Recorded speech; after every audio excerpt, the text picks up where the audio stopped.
Ya, kita ketemu lagi di bagian ketiga dari materi teori himpunan. Kita akan sedikit berbeda sekarang. Saya akan menggunakan screen recorder di tab saya ini karena saya harus banyak menulis. Jadi yang harus kalian lakukan adalah kalian memperhatikan atau membaca file PowerPoint kita.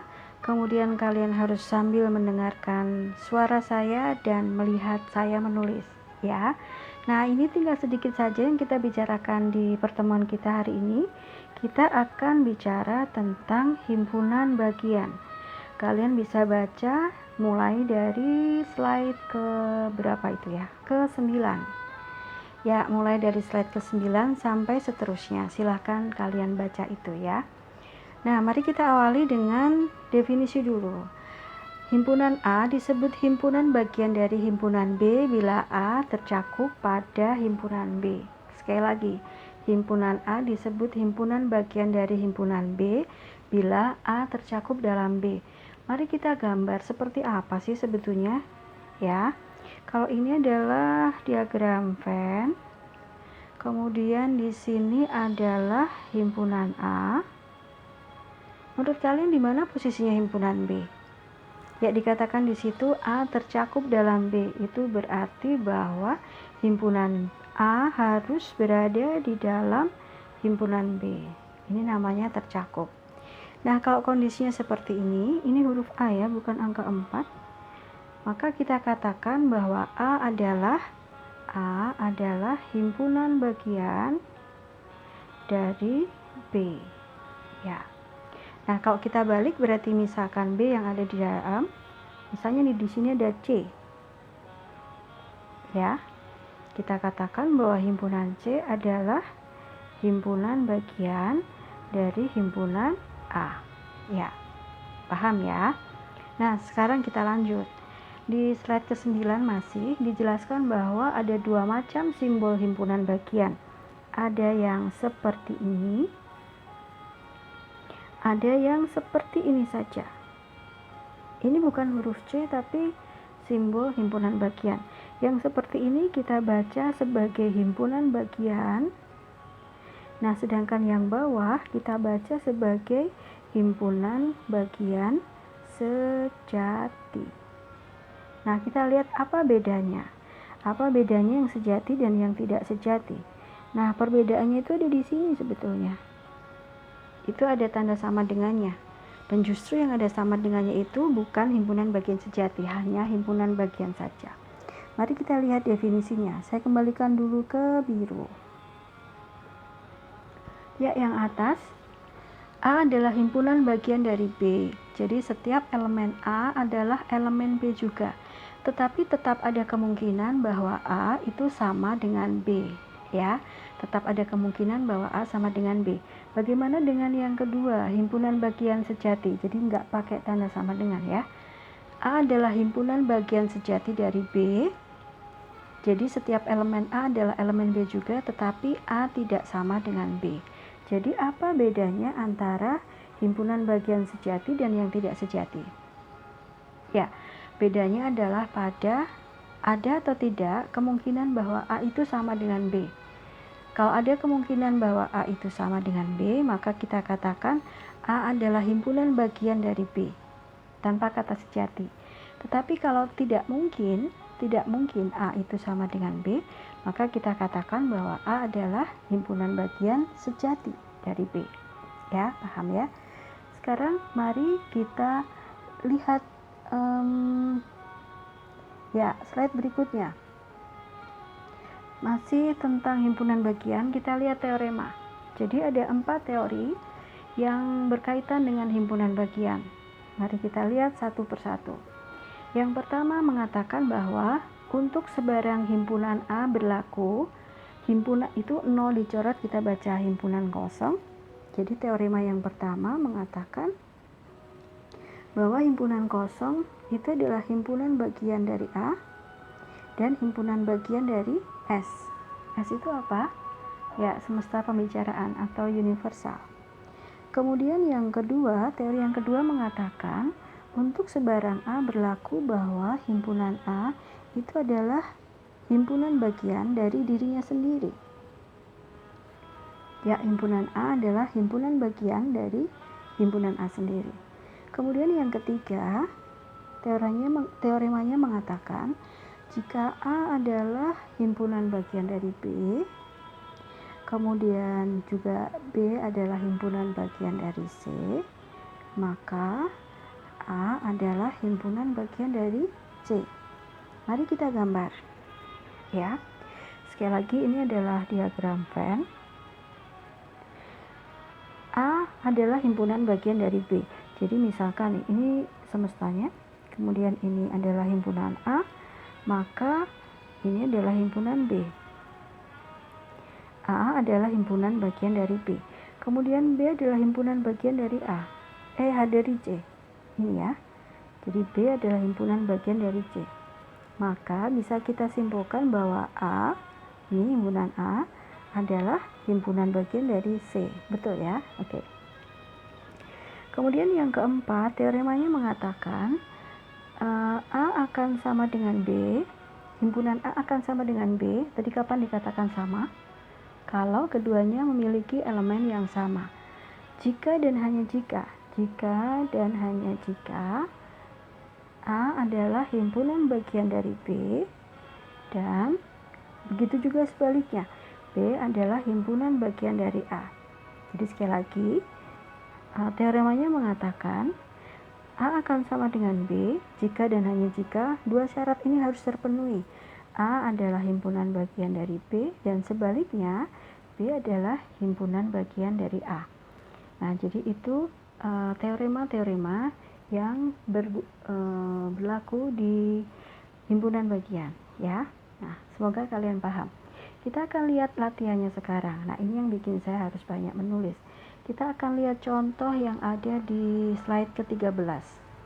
Kita disuruh apa itu? Silakan dibaca dulu. Nah, pertanyaannya adalah true or false, benar atau salah, gitu ya. Jadi benar atau salah. Mari kita lihat, misalkan yang A. Kalau A adalah himpunan bagian dari B dan B adalah himpunan bagian dari C, maka A adalah himpunan bagian dari C. Betul atau salah? Ya, betul ya. Itu adalah sesuai dengan rumus teorema yang ini tadi itu ya. Ya. Jadi contoh di slide ke-13 yang A, saya tulis ini. Aduh, kok warna merah ya? Nanti dikira saya sedang marah. Saya mau kembali ke warna biru. Slide ke-13. Yang A berarti tadi benar apa salah? Benar ya, berarti true. Ya, oke. Kemudian yang kedua.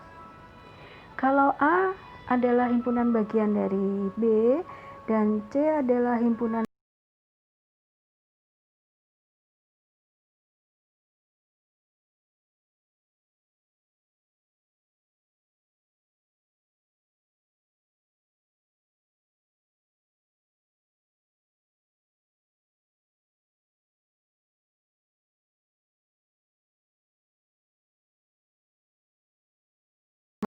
ini semesta. Kemudian yang diketahui kedua adalah C juga himpunan bagian dari B. Nah, tidak ada informasi antara himpunan A dan C. Jadi misalkan saya gambar begini pun sudah betul. Himpunan C adalah himpunan bagian dari B. Kemudian kita lihat kesimpulannya. A himpunan bagian dari C. Jadi nomor 2 tadi bilang begini.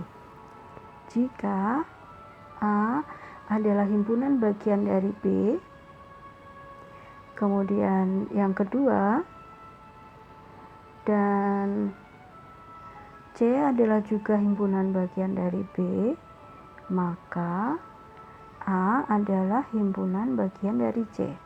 Coba lihat gambarnya. A adalah himpunan bagian dari B, kemudian C ini juga himpunan bagian dari B, lalu disimpulkan bahwa A adalah himpunan bagian dari C. Kalau gambarnya seperti ini, apakah benar kalau kita sebut bahwa himpunan A adalah himpunan bagian dari C? Tentu saja nggak benar ya. Ini karena nggak ada hubungan antara himpunan A dan C. Maka kita bisa mengatakan bahwa pernyataan yang B itu adalah false gitu ya, atau salah. Ini yang tadi ini benar. Oke, paham? Ya, nanti silahkan kalian coba untuk soalnya, untuk tugas. Ini kayaknya kalau tugas lebih bagus saya kasih warna merah. Oke? Ya, tugas berarti slide ke-13 yang G dan H. Supaya kalian ingat warnanya merah, ya. Nah, masih ada satu lagi nih, kita lihat nih. Contoh yang di slide ke-14. Karena contoh bukan tugas, saya kembali ke warna biru. Ya, kita sekarang akan membahas slide ke-14. Ya. Nah, di situ ada himpunan dari A sampai F. Mari kita coba cek bersama satu-satu ya. A itu adalah himpunan dari positive integers less than 10. Jadi bilangan bulat positif yang lebih kecil dari 10. Berarti berapa aja tuh? Lebih kecil dari 10 ya. Bilangan bulat positif lebih kecil dari 10. Berarti 1, 2, 3, 4, 5, 6, 7, 8, 9, 10 ikut enggak? Enggak, karena harus lebih kecil dari 10 ya. Berarti enggak boleh sama dengan 10. Kemudian yang kedua, B adalah the set of all prime numbers. Kira-kira apa nih prime numbers? Ya, bilangan prima. Bilangan prima yang lebih kecil dari 11. Berarti berapa? 2, 3, 5, 7. 9 bukan prima. 11 bukan prima sebetulnya, tetapi di situ diminta lebih kecil dari 11. Berarti 11 nggak ikut.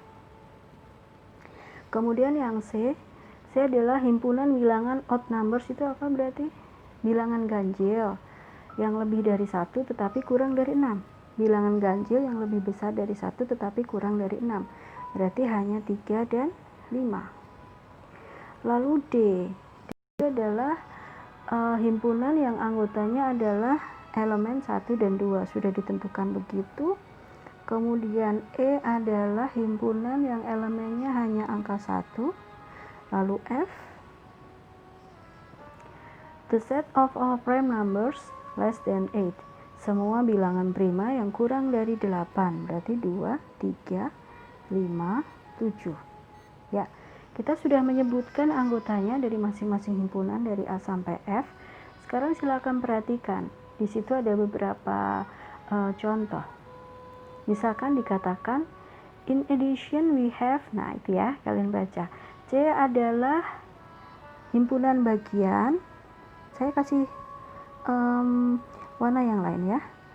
C adalah himpunan bagian dari B. Mari kita cek. C itu ini ya, 3 dan 5. Sekarang B adalah ini. Nah, kalian lihat bahwa memang himpunan C anggotanya 3 dan 5 itu ada di dalam himpunan B, anggotanya 2, 3, 5, dan 7. Berarti benar ya. Kemudian yang kedua, E adalah himpunan bagian dari apa itu? Himpunan D. Mari kita cek. E anggotanya 1, sedangkan D anggotanya 1 dan 2. Betul ya? Jadi 1 itu ada di dalam D. Berarti E adalah himpunan bagian dari D. Oke? Masih ada 2 lagi. F adalah himpunan bagian dari B. Dan nanti yang keempat adalah B itu himpunan bagian dari F. Mari kita lihat dulu yang ketiga. F apakah himpunan bagian dari B? F-nya adalah ini dan B-nya adalah seperti kalian ini. Ini sama ya. Himpunannya sama karena elemennya, anggotanya juga sama. Jadi ini pasti benar dan ini pasti benar. Tadi sesuai dengan teorema yang keempat. Ya, tadi kita terus enggak ya? Oh, enggak. Ya, teori yang keempat dari himpunan bagian. Ya, kita sudah selesai membahas sampai himpunan bagian. Silahkan nanti dikerjakan tugasnya. Silahkan diingat tugasnya mana aja. Silahkan dikumpulkan pada lambat di Selasa 23:59 waktu Indonesia Barat, Selasa minggu depan ya. Oke, kita akan minggu depan akan ketemu lagi masih di teori himpunan. Semoga kalian sudah sempat membaca. Kalau kalian mau, kalian bisa baca e-booknya. dan kita akan ketemu lagi minggu depan. Tetap semangat, tetap jaga kesehatan, tetap jaga jarak. Selamat belajar. Tuhan memberkati kita semua. Amin.